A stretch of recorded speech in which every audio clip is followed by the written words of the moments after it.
수강생 여러분 안녕하세요. 지난 시간에는 출산억제 정책이 도입된 배경에 대해서 말씀드렸습니다.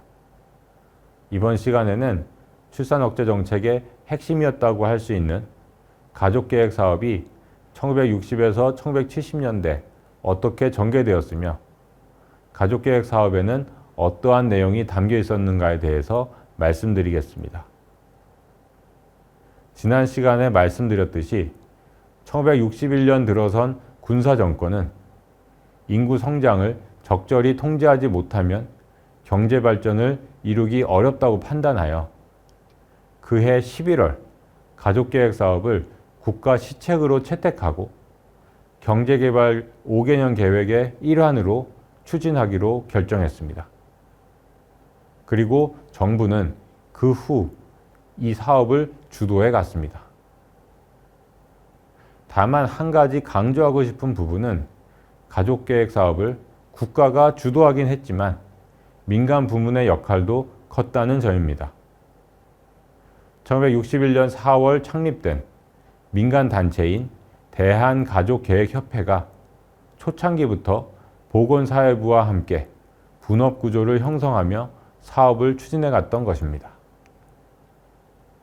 참고로 가족계획 사업이 국가 시책으로 채택되기 전인 1950년대에 외국인 선교사, 민간단체와 대학교 등을 중심으로 일부 지역에서 민간 차원의 산하 제한 운동 혹은 가족계획 운동이 전개되기도 했습니다.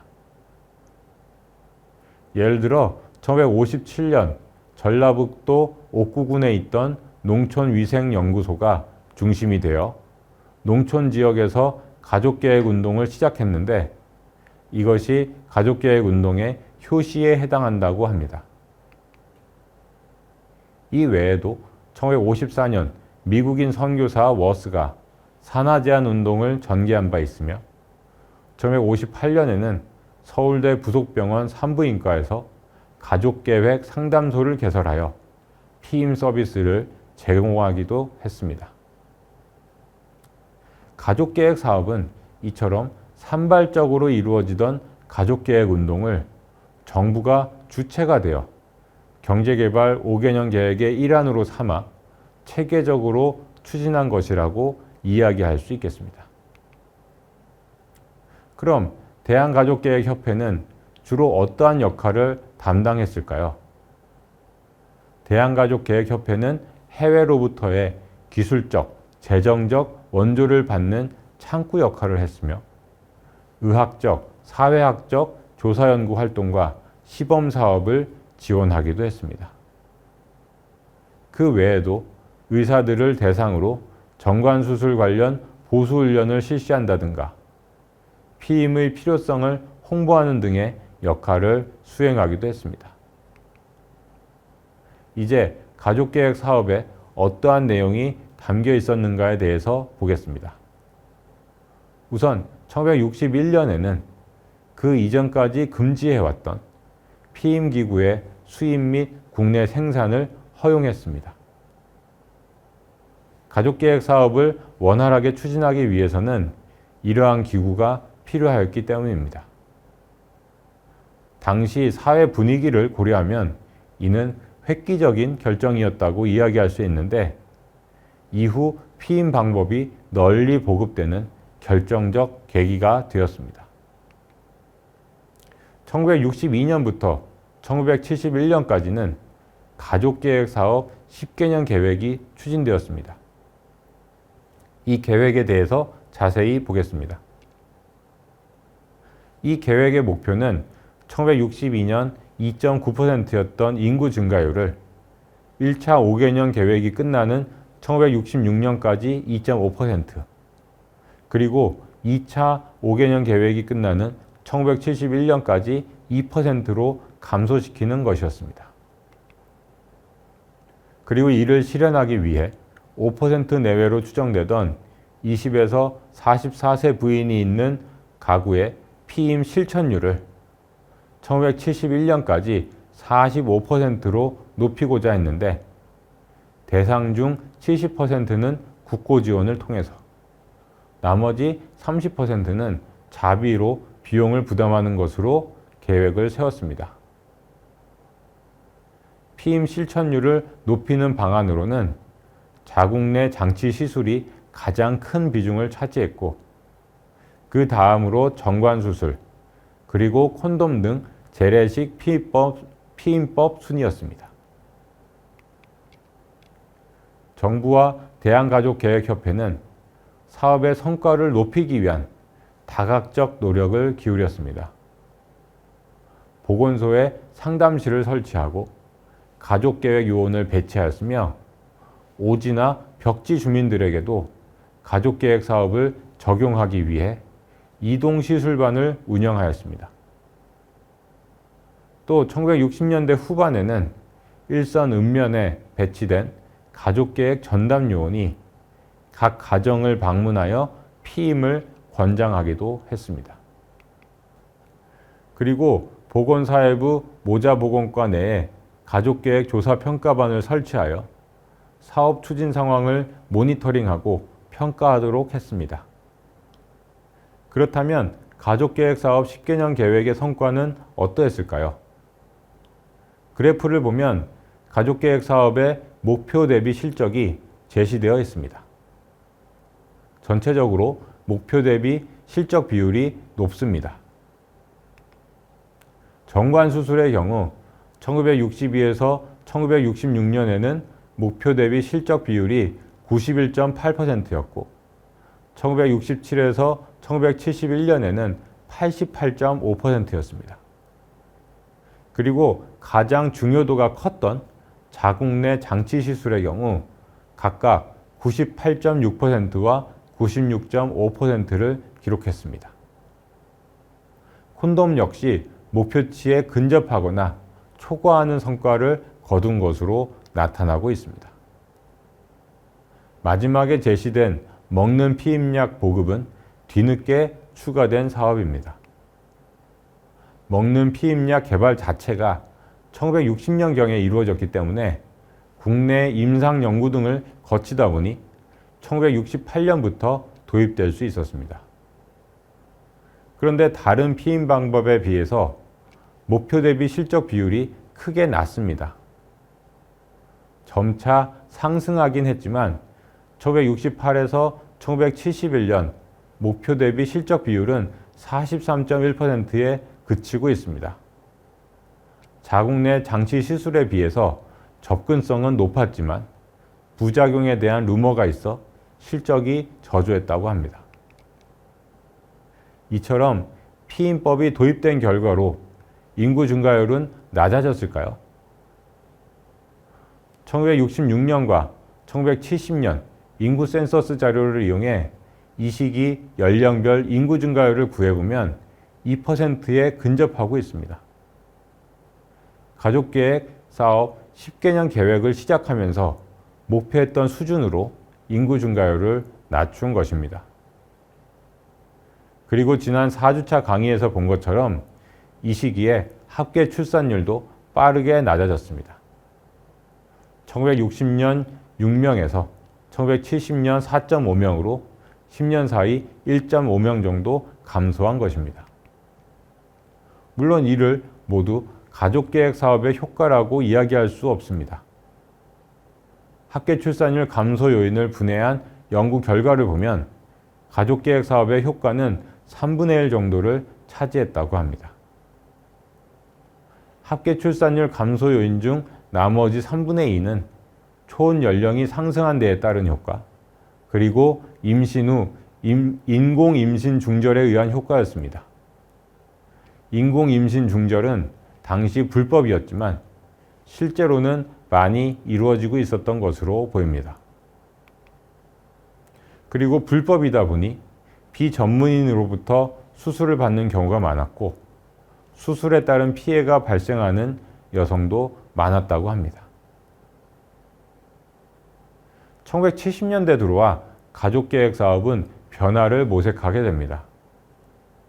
여건상 1960년대와 같은 방식으로 사업을 추진하면 인구 증가율을 낮추기는 쉽지 않다고 판단했기 때문입니다.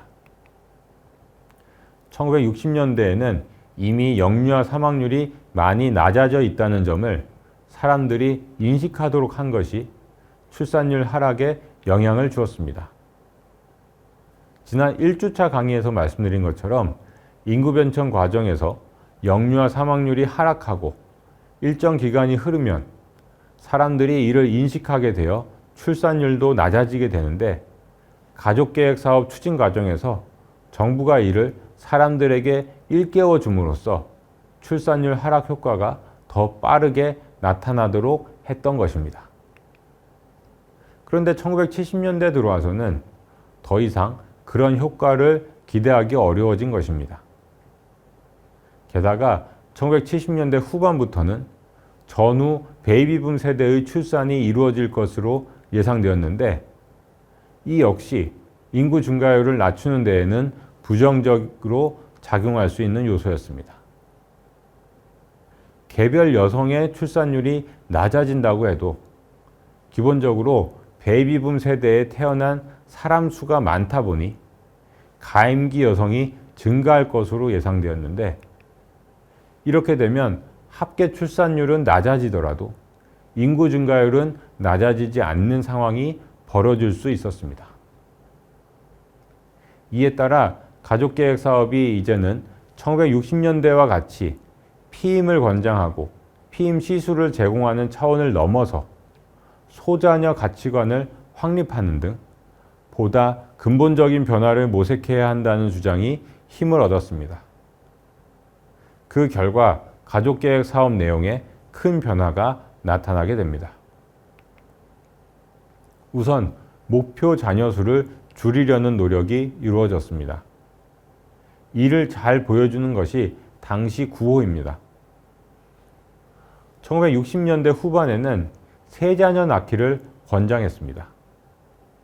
당시 합계 출산율이 5명 내외 수준이었으니 3명만 낳자는 것도 목표를 높게 설정한 것이라고 이야기할 수 있을 겁니다. 그런데 1970년대 들어와서 정부는 여기서 한 걸음 더 나아가 둘낳기 운동을 전개하였습니다. 이것은 당시 가족계획 사업을 홍보하던 포스터인데, 딸, 아들 구별 말고 둘만 낳아 잘 기르자라는 구호가 쓰여 있습니다. 사업 조직을 재정비하는 작업도 이루어졌습니다. 정부의 가족계획 담당 기구가 1970년 개에서 과로 격상된 데에 이어 1972년에는 과에서 국으로 다시 한번 격상되었습니다. 그만큼 이 업무가 보건사회부에서 차지하는 비중도 커지고 담당하는 공무원의 수도 늘었을 것입니다. 또 가족계획 사업 관련 연구, 평가, 훈련을 강화하고자 1970년 국립가족계획연구소가 설립되었다가 1971년 민간기구인 가족계획연구원으로 전환되었습니다. 참고로 가족계획연구원은 국책연구기관인 한국보건사회연구원의 전신입니다. 이와 함께 사업 대상자의 특성에 따른 맞춤형 사업도 추진되었습니다. 예를 들어 예비군을 대상으로 하는 예비군 가족계획 사업에서는 남성 피임법 사용을 확대하기 위해 계몽교육을 집단적으로 실시하고 교육 후 희생자들에게는 바로 시술을 받도록 하기도 했습니다. 1975년부터는 피임 효과가 높은 여성 불임 수술인 난관 수술이 사업에 추가되었습니다. 자국 내 장치 시술과 먹는 피임약 보급이 경제적이긴 하지만 탈락률과 중단율이 높아 효과에 한계가 있다고 판단하여 여성 불임 수술을 도입한 것입니다. 여성 불임 수술은 이후 남성 불임 수술과 함께 사업에서 보급하는 핵심 피임법으로 자리 잡게 됩니다. 법제도 측면에서는 가족계획 사업에 대한 지원이 이루어졌는데, 특히 1973년 제정된 모자보건법을 통해 불임 시술 및 피임 시술에 대한 법적 근거가 마련되었다는 점이 중요해 보입니다. 모자보건법은 인공임신 중절과 관련해서도 중요한 의미를 지니고 있습니다. 이 법은 유전학적 이유, 특수 전염성 질환, 강간 또는 준강간에 의한 임신 등 몇 가지 요인으로 인해 필요 불가결한 경우 인공임신 중절, 즉 낙태를 허용했습니다.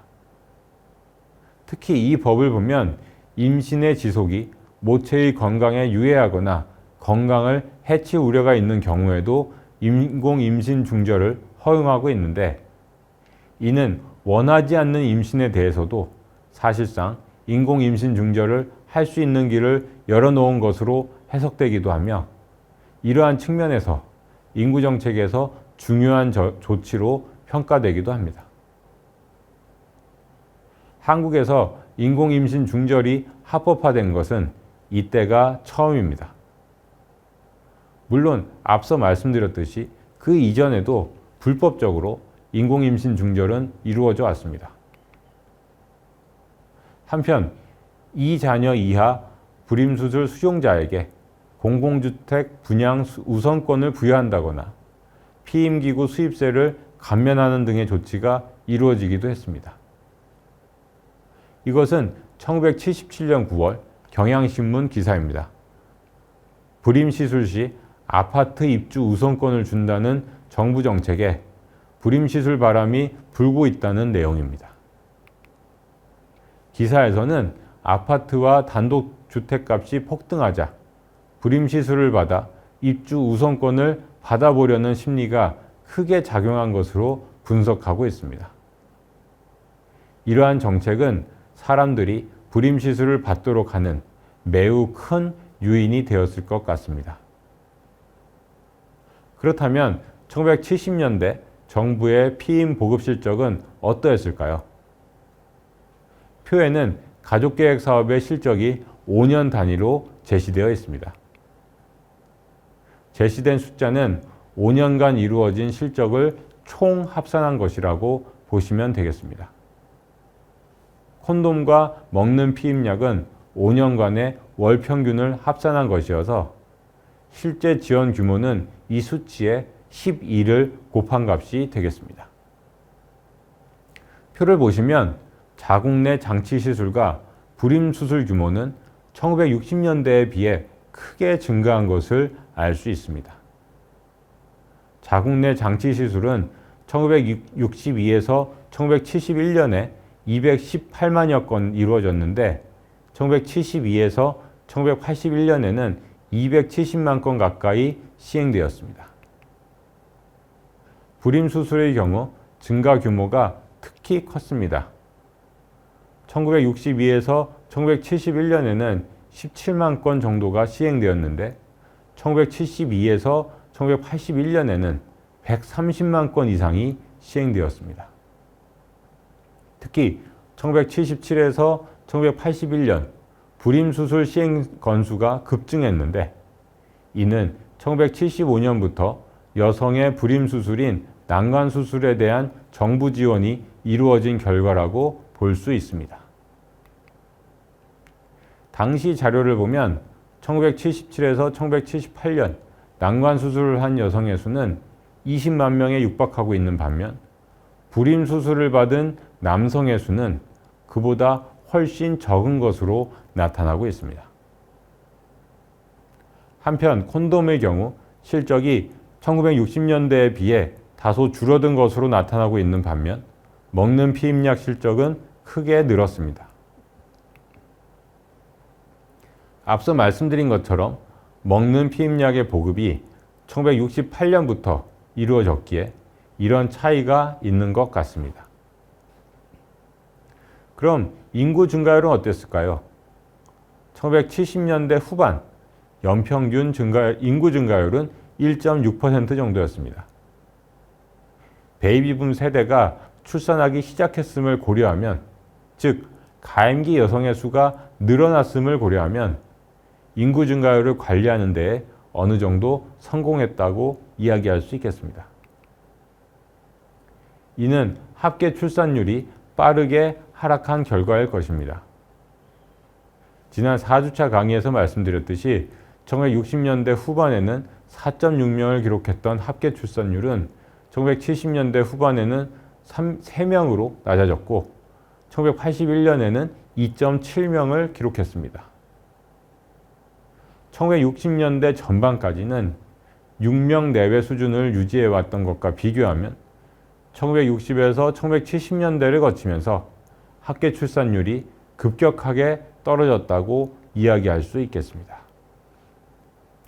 앞서 1960년대에 대해 논하면서 말씀드린 것처럼 이러한 합계 출산율 하락이 모두 정부 정책만으로 설명될 수는 없을 겁니다. 출산율 하락의 다른 요인에 대해서는 지난 4주차 강의에서 말씀드린 바 있으니 참고하시기 바랍니다. 지금까지 1960에서 1970년대 출산 억제 정책의 추진을 주제로 말씀드렸습니다. 다음 시간에는 1980년대 추진된 출산 억제 정책에 대해 말씀드리겠습니다.